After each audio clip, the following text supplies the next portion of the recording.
The drums thundered across the Yoruba village as dancers filled the square under the bright moonlight. Women dressed in colorful Ankara wrappers moved gracefully around the fire, while elders beat the talking drums beside ancient carvings and sacred masks. But behind the celebration, a dangerous secret was growing. Ade, a brave young hunter, stood quietly beneath a giant Iroko tree near the edge of the forest. His spear rested against his shoulder as he waited nervously. Moments later, Zainab appeared from the shadows. She was the daughter of Chief Adebyo, the most powerful man in the village.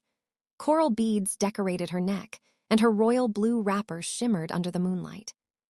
"Ade," she whispered, looking around carefully. "If my father discovers us together, he will never forgive me." Ade stepped closer and held her trembling hands. "I do not fear your father," he said softly. "I only fear losing you." The two lovers embraced beneath the tree, unaware that someone was watching them from the darkness. Prince Jabari, the wealthy prince chosen to marry Zainab, stared at them with burning jealousy. The next morning, the village gathered in the royal courtyard. Drums echoed loudly as Chief Adebyo stood before the people. "My daughter," he announced proudly, "will marry Prince Jabari during the next full moon." The villagers cheered with excitement. But Zainab's heart broke. She forced a smile while tears filled her eyes. That evening, she secretly met Ade beside the sacred river beyond the village. "We cannot continue hiding," Ade said desperately. "Come away with me tonight.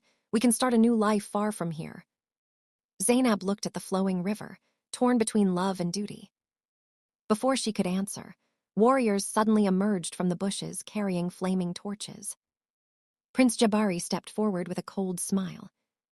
So this is the man foolish enough to steal the chief's daughter. Ade fought bravely, but the warriors overpowered him. He was dragged through the village and thrown before the council of elders. The punishment was announced immediately.